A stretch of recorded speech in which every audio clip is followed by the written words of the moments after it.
فدائی خان، میں نہیں جانتی وہ نقاب پوش کون تھا جس نے تینوں بار میرا سوئمبر جیتا۔ میں نے اس کا عطا پتہ اور نام جاننے کی کوشش کی لیکن اس نے مجھے کچھ نہیں بتایا۔ بس تیسرا سوئمبر جیتنے کے بعد اس نے مجھ سے اتنا ہی کلام کیا کہ وہ مجھے ناپسند کرتا ہے۔ فدائی خان، تم چونکہ میرا سوئمبر جیتنے والے اس نقاب پوش کو جانتے ہو، لہٰذا میں تم سے یہ معلوم کرنا چاہتی تھی کہ وہ نقاب پوش کون تھا۔ اس پر فدائی خان کہنے لگا، راجکماری، وہ نقاب پوش جس نے آپ کے سوئمبر کے تینوں حصے جیتے تھے وہ صاحب خان تھا، جو اب خواص خان کہلاتا ہے۔ صاحب خان جو میرا کبھی غلام تھا، میرے خانہ بدوش قبیلے میں قیام کیے ہوئے تھا، وہی خواص خان جو کبھی لومڑیاں مار کر پیٹ بھرتا تھا، وہی خواص خان جو کبھی راجکماری تم سے بے پناہ محبت کرتا تھا، پر تم نے اس کی محبت کو ٹھکرایا، اسے دھتکار دیا، اس کے منہ پر تماچے مارے اور اسے ایک انسان کی حیثیت سے اس قابل نہ سمجھا کہ وہ تمہارے قرب کا دعوے دار ہو۔ راجکماری، تم اس بات کو تو تسلیم کرتی ہو کہ خواص خان نے تمہارے سوئمبر کے تینوں حصے جیتے۔ بڑے بڑے سورماؤں اور بڑے بڑے نشانہ بازوں کو اس نے بڑی آسانی سے تمہارے سوئمبر کے درمیان بدترین شکست دی۔ تمہارا سوئمبر جیتنے کی وجہ سے سوئمبر میں حصہ لینے والے رائے سین، میواڑ، کلنجر کے راجکمار خواص خان کو اپنی راہ میں رکاوٹ سمجھنے لگے تھے۔ اسی بنا پر سوئمبر کا تیسرا حصہ جیت کر جب خواص خان لوٹا تو ان تینوں راجکماروں نے اس کی راہ روکی۔ وہ خواص خان کا خاتمہ کرنا چاہتے تھے لیکن خواص خان نے اکیلے ان تینوں کا مقابلہ کر کے انہیں موت کے گھاٹ اتار دیا۔ اس پر راجکماری گنگا کہنے لگی، فدائی خان، یہ سارے حالات میں جانتی ہوں، کیونکہ میں نے کچھ لوگوں کو خواص خان کے پیچھے روانہ کیا تھا تاکہ وہ جان سکیں کہ وہ کون ہے، کہاں سے آتا ہے، پر افسوس میرے بھیجے ہوئے وہ لوگ سوئمبر جیتنے والے نقاب پوش کے متعلق کچھ معلومات نہ حاصل کر سکے۔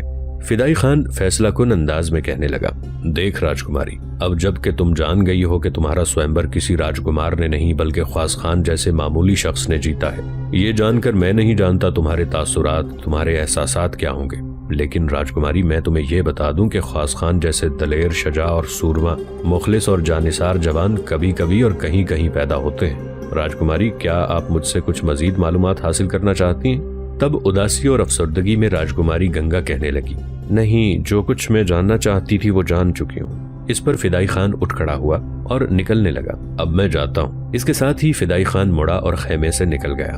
فدائی خان کے جانے کے بعد خیمے میں تھوڑی دیر تک خاموشی طاری رہی۔ اس کے بعد اوما نے راجکماری گنگا کو مخاطب کر کے پوچھا، دیکھ راجکماری گنگا، اب جب کہ تو جان چکی ہے کہ تیرے سوئمبر کے تینوں حصے خواص خان نے جیتے تھے، وہ خواص خان جسے تم ناپسند کرتی رہی ہو اور کرتی ہو، وہ خواص خان جو کبھی تمہیں دل کی گہرائیوں سے چاہتا تھا اور اب دل کی گہرائیوں سے تمہیں ناپسند کرتا ہے، اب بتاؤ یہ سب کچھ جاننے کے بعد تمہارے تاثرات کیا ہیں؟ کیا اب بھی تم خواص خان کو حقیر اور ذلیل خیال کرتی ہو؟ کیا اب بھی تم اپنے اسی دعوے پر قائم رہو گی کہ تم ایک راجکماری ہو اور وہ لومڑیاں پکڑنے والا ایک معمولی انسان جسے تم سے محبت کرنے اور تمہارے سامنے اپنی محبت کا اظہار کرنے کا کوئی حق اور ادھیکار نہیں؟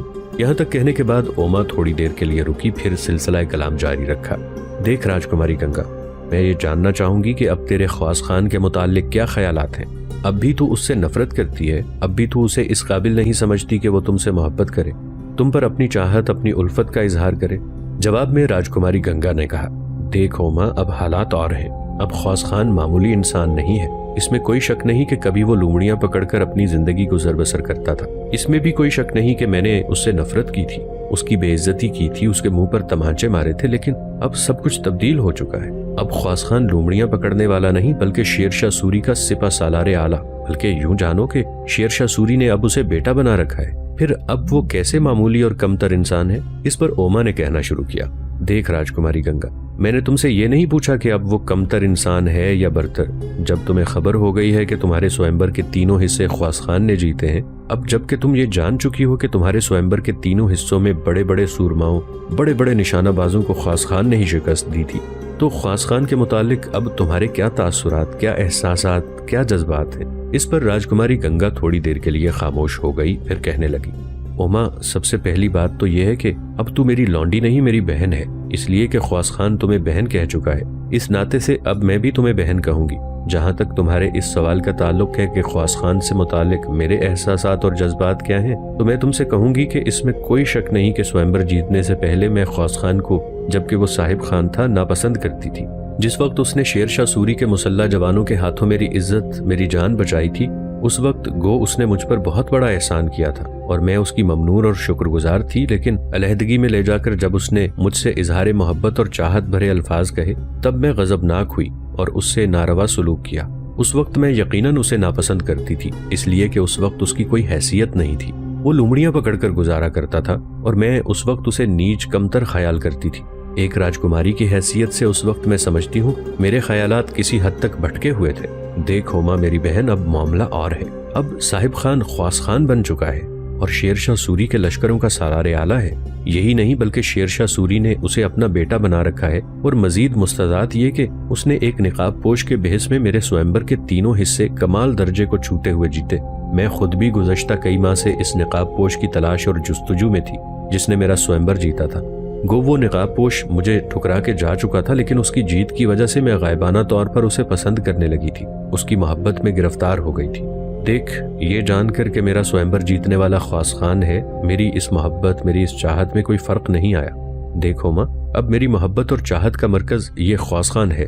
اوما میری بہن، میں مزید کھل کے یہ کہوں گی کہ خواص خان نے میرا سوئمبر جیت کر میرے آدرج کے سارے پرانے اور قدیم بت توڑ دیے ہیں۔ اب لومڑیاں پکڑنے والا وہی صاحب خان میرے لیے سبک آکاش تلے اور بے کنار پھیلی دھرتی پر نادر و کامیاب لمحوں جیسا قیمتی، زیبائی فطرت جیسا عظیم اور صدیوں کے آئینے میں انسانی عظمتوں کے امین جیسا صاحب عزت ہے۔ اب وہ میرے سربستہ ہونٹوں کا نطق، میری محبت سے بھرپور بید کا رازداں اور میری رگ و جان کا خون ہے۔ اس کے بغیر زندگی بسر کرنا میرے لیے ایسے ہی ہے جیسے گلاب سے محروم فصل گل، جیسے کتاب سے محروم فکر و فن، جیسے سراب سے محروم کوئی صحرا، جیسے خواب سے محروم کوئی چشم خوباں، جیسے جواب سے محروم کوئی نامہ بر، جیسے حجاب سے محروم کسی دوشیزہ کا حیا۔ اب میری سوچوں کے پیمانے بدل گئے ہیں، میرے احساسات کے لمس کی لذتیں تبدیل ہو گئی ہیں۔ میں نے اپنی جھوٹی انا اور پندار کے برسوں کے کواڑ کھول دیے ہیں۔ اب میں سمجھتی ہوں خواص خان میرے جذبوں کی بے بسی کا مداوائے غم اور میری تیرہ شبی کا چراغ روشن ہے۔ اوما میری بہن، خواص خان کی محبت نے اب مجھے شکستگی انا سے دوچار کر دیا ہے۔ خواص خان میرے سانسوں کے خیموں کا اب راجکمار ہے۔ وہ میری آنکھوں میں لکھی پہیلیوں کا جواب، میرے سینے میں الفاظ کے شور اور لبوں کے سناٹے کے ڈھیر کا محرک ہے۔ یہاں تک کہنے کے بعد راجکماری گنگا خاموش ہو گئی۔ اوما بڑے خوشکن انداز میں اس کی طرف دیکھے جا رہی تھی۔ اوما نے اندازہ لگایا کہ یہ ساری گفتگو کرتے ہوئے راجکماری گنگا رنگ سمیٹتی تتلیوں، انوکھی اچھوتی تحریروں، خوشی کی نئی بساط جیسے شاداں و فرحاں ہو رہی تھی۔ اس موقع پر اوما نے بات کا رخ اور پہلو بدلا اور راجکماری گنگا کو مخاطب کر کے کہا، دیکھ گنگا میری بہن، مجھے یہ جان کر تو ازحد اور انتہا درجے کی خوشی ہوئی ہے کہ اب تو میرے بھائی خواص خان سے نفرت نہیں محبت کرتی ہے، اور یہ کہ تو نے تسلیم کیا ہے کہ اس کی محبت نے تیرے جذبات کے بند کواڑ توڑ دیے ہیں، تیری جھوٹی انا کو شکستہ کیا ہے۔ پر دیکھ میری عزیز بہن، کبھی معاملہ یہ تھا کہ صاحب خان یعنی خواص خان تجھے ٹوٹ کر پیار کرتا، اس کے جسم کا ہر عضو تیری محبت اور تیری چاہت میں ڈوبا ہوا تھا، پر تو نے اس کے منہ پر تماچے مارے، اس سے نفرت کا اظہار کیا۔ اس کے بعد میں سمجھتی ہوں اس نے تمہاری محبت کو انتہا درجے کی نفرت میں تبدیل کر لیا ہے۔